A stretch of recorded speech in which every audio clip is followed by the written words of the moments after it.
E como é que você avalia essa subida repentina do Sérgio Victor? Apoio um pouco da Lorene, né? Esse apoio da Lorene, esse apoio de um voto mais de esquerda, de um voto mais que estava lá, os 14% que estavam lá com ela, numa pegada mais dentro aí do espectro do presidente Lula, uma pegada mais de esquerda que aderiu com ele porque ela declarou o voto, né? Então é um pouco isso, essa subida se deve a isso, evidentemente. Você passou um momento triste nessa sua campanha, primeiro turno, com o falecimento do seu pai, José Bernardo Ortiz, prefeito também em Taubaté, por 2 mandatos, é isso, né? E infelizmente veio a óbito nesse período de campanha. Isso para você, logicamente, tira o chão, né? Lógico, evidente. Foram 3 mandatos, o pai... 3 mandatos. Teve 3 mandatos. O pai não estava doente, ele não tinha adoecido antes, foi uma queda simples no banheiro, acordou de madrugada, se levantou, tropeçou no tapete e machucou o braço. Aí veio para o hospital e aí teve uma pneumonia no hospital, evidentemente ficou um pouco deitado e isso provocou um acúmulo de água no pulmão. Ele faz muita falta, sob todos os aspectos, faz muita dúvida, falta, né? Em casa, eu moro ali na chácara com ele, sempre morei ali. E ainda não deu tempo de viver o luto, mas depois da campanha certamente vou me organizar para viver esse luto. Receba os nossos sentimentos. Obrigado. Giovana. Ortiz, bom dia. Queria te falar, você foi o candidato mais votado no primeiro turno, 57.565 votos, 36,20% do total. Primeiro, você esperava esse resultado? Era algo que você já esperava? E você acha que isso, apesar dessa mudança agora, te traz uma certa segurança? Eu esperava alguma coisa entre 35% e 40%, era aquilo que as pesquisas vinham apontando mesmo. A pesquisa da semana da eleição apontou 41%. Então era alguma coisa em torno disso mesmo. Os nossos trackings também apontavam entre 35% e 40%. Em algum momento no início da campanha a gente chegou até 45%, mas evidentemente o debate eleitoral não estava colocado ainda. Foi uma eleição de primeiro turno bem agressiva, mas bem agressiva mesmo. Nós fomos 6 candidatos, como a gente liderava desde o início do processo. Os candidatos passaram a fazer críticas muito agressivas no primeiro turno. E eu entendo que esses 36% nos deram uma liderança boa, uma vitória boa no primeiro turno da eleição. Agora, o segundo turno é uma eleição diferente, né? Não é exatamente imaginar, olha, você fez 36, o outro fez 22, automaticamente você vai ter uma liderança, uma vantagem folgada, porque é um problema de conformação de forças, né? Obviamente... de um processo também que já vinha se colocando no final da eleição no primeiro turno. Por isso que é uma eleição diferente, é uma eleição ainda longa, a gente acha que é daqui a pouco, mas tem muita coisa para acontecer, porque o eleitor do segundo turno, ele só recebeu informações, aliás, hoje é sexta, a gente completa uma semana de campanha eleitoral hoje. Então tem ainda mais aí quase 10 dias de campanha e o eleitor forma a opinião dele, isso em todo lugar é assim, forma a eleição dele nos 5 dias finais na eleição. Então ainda tem muita campanha pela frente. Também aqui conosco a presença do Gabriel Duarte, que é da nossa parceira aqui, SP Rio Mais, o jornalista Gabriel Duarte, para a sua pergunta ao candidato ao segundo turno, Ortiz Júnior. Bom dia Ortiz, prazer falar contigo. Bom, a Giovana tocou no assunto da votação. A candidata Márcia do PL, terceira mais votada na cidade, se posicionou contra o Sérgio Victor agora nesse segundo turno. Sim. Mas não citou o nome do senhor para apoio. O senhor conta com esse eleitorado ainda mais conservador, bolsonarista? Ela se colocou por alguns motivos, né?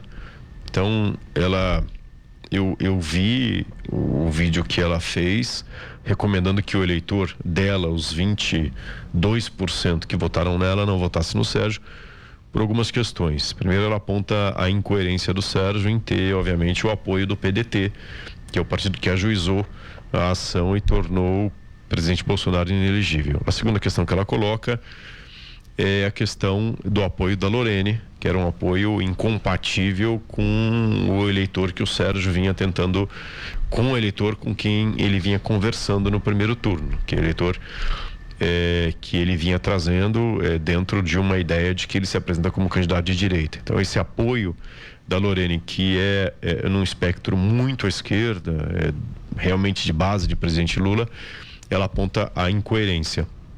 E depois, obviamente, algumas outras questões que são votos do Sérgio quando deputado estadual e depois, obviamente, votos do Novo, do Congresso Nacional. Então, você tem, por exemplo, um voto contra a falta abonada. A falta abonada é um direito do servidor público. O servidor público, ele trabalha um número de dias maior. Então, ele tem o direito da falta abonada para compensar esses dias de trabalho que ele faz.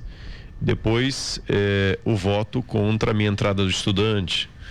Depois, o voto contra o piso nacional da enfermagem. O voto contra o aumento do funcionalismo. Então, esses argumentos todos ela coloca para recomendar que o eleitor não vote no Sérgio. Agora, evidentemente que eu gostaria muito de ter esses eleitores que votaram na Márcia no primeiro turno, agora votando na gente nesse segundo turno. Como eu disse, a campanha ainda é longa, tem muita coisa para acontecer e a gente vem comunicando com esse eleitor, a gente vem conversando com esse eleitor que deve definir aí nos próximos dias essa intenção de voto. Ortiz, como é que você avalia o PL abraçando praticamente as principais cidades da região? Taubaté não. Você pega Jacareí, por exemplo, deu PL, Santa Branca PL, Guararema PL, São José dos Campos, o Cures está aí no segundo turno também. Caçapava não sei se deu PL ou não, mas não sei, não tenho essa certeza. E Podemos, Caçapava Podemos. Podemos, tá. E agora Taubaté que não está com o PL. Essa, entre aspas, invasão do PL, isso é ruim para a região, não é? Qual a sua opinião sobre isso? Não é exatamente... Não seria um monopólio político, Ortiz? Olha, Clemente, se você pensar um pouco, na eleição passada, nós tivemos 19 prefeitos eleitos pelo PSDB e mais 3 ou 4 vices. O que aconteceu foi uma nova conformação de forças, né? Quer dizer, aqueles líderes políticos das cidades que disputaram a eleição pelo PSDB nas eleições passadas, obrigado, Sena, pela água, tá precisando mesmo. Essas forças políticas todas acabaram se identificando mais com os partidos, porque na verdade o que existia a rigor era assim, era um pensamento conservador no Vale do Paraíba, que era um pensamento contrário à esquerda e contrário ao PT, né? O PSDB representava isso naquele momento. Então nós tínhamos muitas candidaturas do PSDB. As 19 prefeituras eleitas nas 39 cidades representava muito isso. Agora o que houve é que esse grupo político que representava o partido nas cidades passou a disputar a eleição no PL. Então, ou na seja, verdade, migrou, né? Migrou só de legenda, mas Sim. O pensamento é o mesmo, né? Aquele pensamento que é o pensamento anti-esquerda, anti-PT, é o mesmo pensamento do Vale e agora disputando por uma outra legenda, agora pelo PL. Se você pensar, olha, as 4 cidades ali próximas de Taubaté, ali na Serra do Mar. Então você tem Lagoinha, São Luís, Redenção e Natividade, as 4 são governadas pelo PL. Mas as 4 eram governadas até outro dia pelo PSDB. Você tinha ali na Serra da Mantiqueira, você tinha os 4 municípios governados. Então, e hoje são governados 3 deles pelo PL. Então, houve uma conformação, houve uma acomodação numa outra legenda. Mas há um pensamento predominante que não mudou. Você foi também do PSDB muito tempo, né? Eu fui 30 anos. 30 anos, né? Republicanos é meu segundo partido. Eu acho que o PSDB se descaracterizou, né? Deixou de existir, né? Não existe mais, acabou. Não existe, acabou. Agora com a fusão. A pá de cal agora com essa candidatura do Datena na capital, essa foi a pá de cal, né? Essa realmente encerrou. Agora o partido tem que acabar e tem que fazer uma fusão com uma outra legenda maior para sobreviver. O seu candidato hoje, você é pelos Republicanos, que é do partido do governador Tarcísio de Freitas ainda, né? Existe a possibilidade dele migrar também para outro partido. Você está com o apoio dele? Você tem estado com ele? Como é que está a situação? Tenho estado com ele, Clemente, tenho falado com ele. Semana passada eu visitei.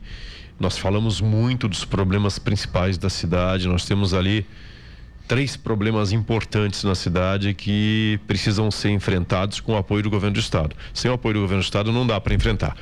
O primeiro problema de Taubaté é a saúde pública. Nós temos um grave problema, que é a falta de leitos hospitalares. Nós precisamos de um hospital novo de 220 leitos, municipal. Nós precisamos fazer os mutirões de consultas, cirurgias, exames. A gente precisa disponibilizar um hospital mais moderno, um hospital novo para a população. Depois nós temos um outro problema, que é a segurança pública. Nos últimos 4 dias, 4 assassinatos em Taubaté, inclusive de um jovem de 14 anos, um outro de 19. Quer dizer, há uma violência, novamente um estabelecimento de um início de uma pandemia, de uma epidemia de violência na cidade que nós vivemos lá em 2011, 2012. Eu fui prefeito, a gente conseguiu reduzir os índices de crime na cidade, fazendo as parcerias com a Polícia Militar, homicídios 50%, furtos 40%, roubos 62%. Então, a gente conseguiu, por meio de um conjunto de políticas públicas importantes, reduzir a violência. A parceria com o governo do estado é importante para isso. Então, Muralha Paulista, atividade delegada, transformar nossa guarda municipal numa polícia municipal, fortalecer as ações dentro da escola de tempo integral. Então nós temos 20 mil alunos, ampliar para 30 mil alunos, programas esportivos nas comunidades, zeladoria urbana, lâmpadas de LED. Tudo isso que a gente fez é o que nos permitiu. A gente tem que voltar a fazer. Essa é a receita do bolo para diminuir a violência na cidade. E o governador Tarcísio se colocou à disposição nessa questão da segurança. E a terceira parceria com o governo do estado, que é muito importante, que é uma vocação importante de Taubaté, que é a economia criativa. Taubaté precisa ter uma fábrica de cultura e economia criativa. Todas as fábricas de cultura estão ali na região metropolitana de São Paulo. A gente precisa trazer a primeira do interior. O governador topou, porque a gente tem uma vocação importante, então tem uma vocação secular já. E a gente precisa formar esse jovem para esse mercado de trabalho. A indústria hoje gera poucos empregos, está tudo automatizado, robotizado. E a gente precisa formar esse jovem na área de inteligência artificial, web design, aplicativos, moda, fotografia, para que ele possa se inserir no mercado de trabalho e formação rápida, de qualidade, para que ele possa buscar no mercado de trabalho um espaço para ele. Porque apostar hoje que, olha, a Embraer está fabricando carro voador lá em Taubaté. Isso. 100 funcionários novos. A Volks está fabricando 100, 110 carros por dia. 5, 6 mil funcionários na fábrica. Quando eu fui prefeito em 2013, eram 10 mil funcionários. Faz mais carros com menos gente trabalhando. Sim. Está tudo robotizado. Então, aonde está o emprego do futuro? Na área de tecnologia. Só que a gente precisa formar bem para ocupar esse espaço, para dar condição a esse jovem de empreender. Então, por isso é muito importante ter o governo do estado parceiro. Eu estou no partido do governador e minha vice, a Nina, no partido do vice-governador, que é o Felício. Então, com isso, a gente procura estreitar mais essa relação com o governo do estado para que ele possa nos ajudar melhor. Giovana. Otis, você já teve experiência como prefeito de Taubaté, né? E a gente sabe que numa nova candidatura,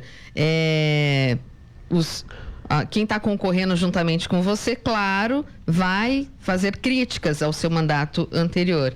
Eu queria saber, com relação a essas áreas que receberam críticas, né, que você recebeu, o que você pretende melhorar hoje? Você fala, eu já fui prefeito, fiz isso, o que eu posso melhorar para Taubaté? Então, olha, o Sérgio critica, por exemplo, o fato de que agora a prefeitura precisa de 600 vagas de berçário. Aí ele diz, mas você quando foi prefeito tinha lá um déficit de vagas de berçário. É verdade, mas quando eu fui prefeito eu criei 3.600 vagas de berçário, de educação infantil. Eu construí 11 escolas, ampliei 25 e nessas ampliações 3 eu dupliquei de tamanho. Marlene Miranda, Jardim Morumbi e Fabrilar. Eu fiz as 3.600 vagas. A questão toda é que nos pontos importantes em que ele toca, ele como deputado foi muito pior. Porque veja o seguinte, são 700 vagas de creche que precisam ser criadas. O governo do estado tem um programa específico de creches. O governo do estado constrói creches para os municípios. Todos os deputados, sem exceção, todos os deputados levaram creche para os seus municípios. Todos. Você pensar nos deputados de Guararema, nos deputados aqui de São José dos Campos, os deputados lá do Vale, todos levaram creches para as suas cidades. O único que não levou creche para a sua cidade foi o Sérgio. O Sérgio foi deputado estadual, podia ter levado 2 creches e 2 Giovana, bastavam 2 creches para zerar esse déficit. Cada creche, 350 vagas. Era só ele ter. Por quê? Aí, outro dia ele disse para mim, não, mas eu não era da base do governo. Claro que era da base do governo, sempre foi da base do governo. Tanto foi que quando o governador mandou um projeto de lei para a Assembleia para acabar com a falta abonada, para acabar com a incorporação da insalubridade ao servidor público, ele votou a favor. Então ele estava lá votando na base do governador. Era só ter pedido as 2 creches, as creches seriam construídas e zeraria o déficit. Então, assim, esse é o diálogo. O que você fez quando você foi deputado para ajudar a cidade e o que eu fiz quando fui prefeito para ajudar a cidade. Então eu criei 3.600 vagas, construí 11, ampliei 25. E as 2 creches que nesse momento foram construídas pelo governo do estado, as 2 fui eu que levei, que é o Bardã e a Vila Rica, na Estiva. A Bardã já foi entregue e a Vila Rica vai ser entregue provavelmente no início do ano que vem. Aí depois, a outra crítica importante que ele faz, por exemplo, é no hospital. Você municipalizou o hospital municipal. Claro, eu construí 4 UPAs, precisava de retaguarda. Toda cidade média no estado de São Paulo tem o seu hospital próprio. Toda cidade, sem exceção. São José tem, Jacareí tem, Lorena tem, Guaratinguetá tem, para falar as cidades da região. Mas as cidades do interior do estado, Piracicaba, Jundiaí, Sorocaba, todas têm hospital municipal. Não tem sentido Taubaté não ter. Aí ele fala, você errou quando municipalizou. Então, você fez o quê para gerar vagas na cidade para os nossos pacientes internados na UPA? Dizendo, nada. Fez nada. O AME atrasou. Tá bom, amigo, mas fui eu que construí o AME e o Luci Motor. A obra atrasou, os 2 equipamentos estão funcionando, aconteceu pandemia, foram 2 anos. Mas o que você fez para ajudar o ambulatório médico de especialidades e o centro de referência Luci Motor de Taubaté com uma emenda sequer que fosse? Violência na cidade. Tá bom, mas o que você fez para ajudar a guarda municipal? Não houve sequer uma emenda para comprar uma bala de revólver, para encher um tanque de gasolina. Então, assim, o confronto de ideia é o que você fez quando foi deputado. Olha só, Giovana, uma questão interessante para Taubaté. Falei aqui de economia criativa. A gente tem uma vocação para o turismo cultural que é muito grande. Então, o município fez um esforço enorme, elaborou o projeto de lei para transformar Taubaté no município de interesse turístico, MIT. Mandamos para a Assembleia, o Sérgio não era deputado ainda. Mandamos então para o Dimir Chedi, que era o deputado ali de Bragança. Aí o Sérgio se elegeu, foi para a Assembleia, passou a relatar o processo de Taubaté. Fez a relatoria para transformar Taubaté em MIT e o processo ficou largado lá 1 ano e meio. Quer dizer, não correu atrás de aprovar o projeto de lei para transformar Taubaté em MIT. Mas fez pior. Em vez de concentrar a energia, ele que se dizia deputado de Taubaté, se concentrar a energia no nosso projeto, ele faz um segundo projeto para transformar São José em MIT, município de interesse turístico. E passa a concentrar força para aprovar o projeto de São José. Aí, das 31 proposituras dele de projeto de lei na Assembleia Legislativa, ele não fez nenhum projeto de lei específico para Taubaté, mas fez 5 específicos para São José. Aí ele se elege. Coloca o escritório dele político em São José dos Campos, dentro do Parque Tecnológico. Quer dizer, em nenhum momento ele lembrou que Taubaté existia. Ele não manda creche, não manda dinheiro, manda 3 vezes mais recursos para outras cidades do que para Taubaté. Aí abre o escritório político dele em São José. Teve mais votos em São José do que Taubaté. Aí ele perde a reeleição. Claro que ele perdeu a reeleição. Só podia perder a reeleição porque ele não deu atenção para Taubaté. E aí Taubaté passa a ser um prêmio de consolação. Não, Taubaté tem que ser prioridade. O candidato a prefeito de Taubaté, que vai governar Taubaté pelos 4 anos, tem que entender a cidade como sua prioridade, seu plano A sempre. Então, essa é a diferença. Então, não dá para ter um prêmio de consolação, não dá para ser o plano B a vida inteira e de repente perde uma reeleição. Agora é meu plano A, porque o espaço político em São José está ocupado. Aí não dá, poxa. Gabriel. Ortiz, qual que é a Taubaté que o próximo prefeito vai encontrar em 2025? Você acredita que o projeto a ser pensado para a cidade, ele tem que se estender pelos próximos 4 anos ou algo mais a longo prazo ainda? Taubaté tem alguns desafios importantes. Essa vocação da sua economia, preparar a cidade para o futuro, eu acho que é muito importante agora. Então, quais são os desafios do futuro? Prepara a cidade para ser uma cidade inteligente. Então, conectividade, a relação da prefeitura com o cidadão, disponibilizar ferramentas para que a tecnologia possa referenciar os serviços públicos desse momento para frente. Então, esse é um desafio importante. Os desafios tradicionais do dia a dia do enfrentamento da política pública é saúde, segurança, emprego e educação, né? Esses são os 4 pilares. E aí, obviamente, você tem que cuidar de habitação, né? Mas aí é uma política pública muito específica, né? Tá ligado a parcerias, né? Tá ligado à disponibilização de recursos financeiros para a gente poder fazer as casas. E você tem um problema no futuro que é reafirmar essa vocação de economia criativa. A gente tem uma vocação muito forte, uma vocação histórica. A gente tem os grandes personagens da cultura brasileira são de lá, de Taubaté. Então a gente tem que aproveitar essa vocação, criar condições para que o jovem... E é muito sintomático, a gente vê muito isso na rua, a gente vê muito isso em todos os lugares. O taubatiano empreendendo na cultura, na economia criativa, por todos os lados. Só que sem o apoio, sem a formação adequada para isso. Então, acho que o lugar em que Taubaté vai estar, um pouco mais adiante, é uma cidade com capacidade de ser uma cidade inteligente, capacidade de se conectar, uma capacidade de ofertar emprego nessas áreas de economia criativa e cultura. É uma cidade que tem que encontrar uma vocação no turismo, que é o turismo cultural, encontrar e organizar a sua vocação no turismo cultural. A gente tem que entender que a indústria é importante, a gente tem os arranjos produtivos todos.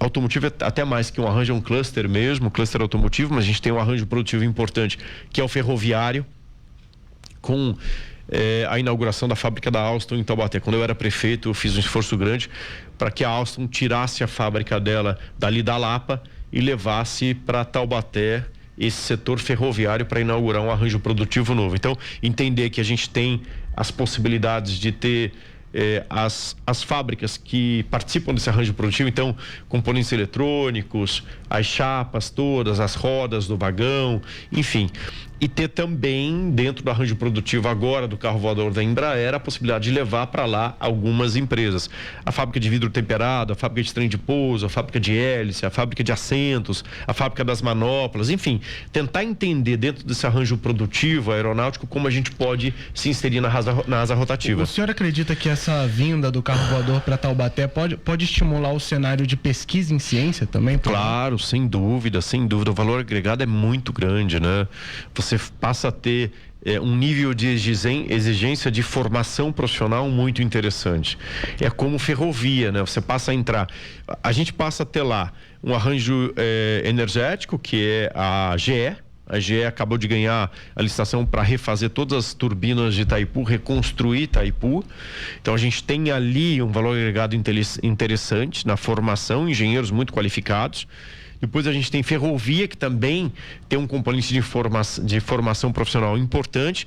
E agora com o carro Embraer, a gente na asa rotativa, que sempre foi a nossa vocação, a gente sempre teve uma escola municipal de ciências aeronáuticas de formação de excelência, 100% dos profissionais formados ali tem espaço no mercado de trabalho. A gente tem ali os batalhões de aviação do Exército, então sempre com uma vocação em asa rotativa, diferente de São José, que a vocação é asa fixa. Então acho que nessa vocação de asa rotativa agora com o carro voador, eu acho que é uma grande janela de oportunidades para a gente formar melhor o taubatiano para ocupar essas vagas de trabalho. Ortiz, com relação à economia criativa, você acabou de comentar aí, eu sei que Taubaté, em matéria de eventos, Quiririm, por exemplo, a Avenida do Povo, enfim. A Festa do Folclore. Exatamente, muito bacana, e leva a gente para lá. Me dá a impressão que a prefeitura hoje é um prédio maravilhoso, antigo, não tem mais estrutura física para unir todo mundo ali, os seus secretários, enfim, né? Vocês concordam comigo? Existe um projeto para melhorar aquilo lá, porque é um prédio histórico, né? Acho que carece de um investimento ali também. O que você imagina para frente, Ortiz, você sendo eleito? Clemente, o prefeito Saldi, ele já tirou grande parte das secretarias dali do Bom Conselho, né? Sim. Do prédio do Bom Conselho. Então você tem aí uma parte ali no antigo prédio do Tesourinho, na Visconde do Rio Branco, uma parte na Vila São José. Enfim, ele acabou espalhando um pouco. Em certa medida, para o comércio do centro da cidade, isso acaba sendo positivo, sabe?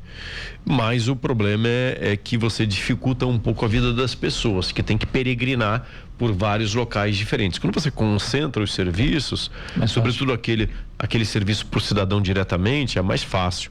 Agora, eu acho que há também um viés interessante nisso tudo. Se a gente conseguir melhorar essa ideia de ter uma cidade inteligente, em que a gente possa dialogar com esse cidadão, com o contribuinte, com aquela pessoa que precisa lidar na prefeitura com alguma questão, a gente consegue disponibilizar no ambiente virtual um canal de comunicação melhor com esse cidadão.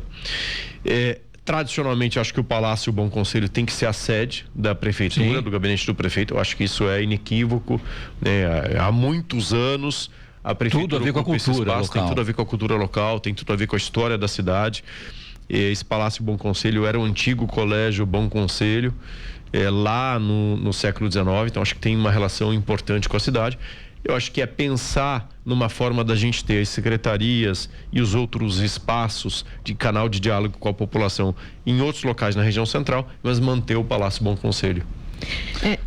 Posso fazer uma pergunta, Clemente? Claro. Queria que você falasse um pouquinho, Ortiz, sobre a infraestrutura da cidade.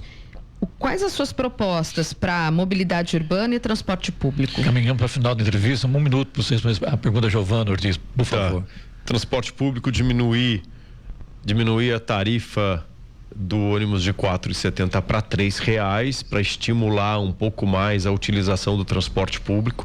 Hoje o subsídio a prefeitura paga pelo quilômetro rodado, não mais pelo número de passageiros no sistema. Então, quando você diminui a tarifa, você não acrescenta nada no subsídio, você traz mais passageiros para o ônibus. Com isso você consegue melhorar a oferta de carros, melhorar a estrutura.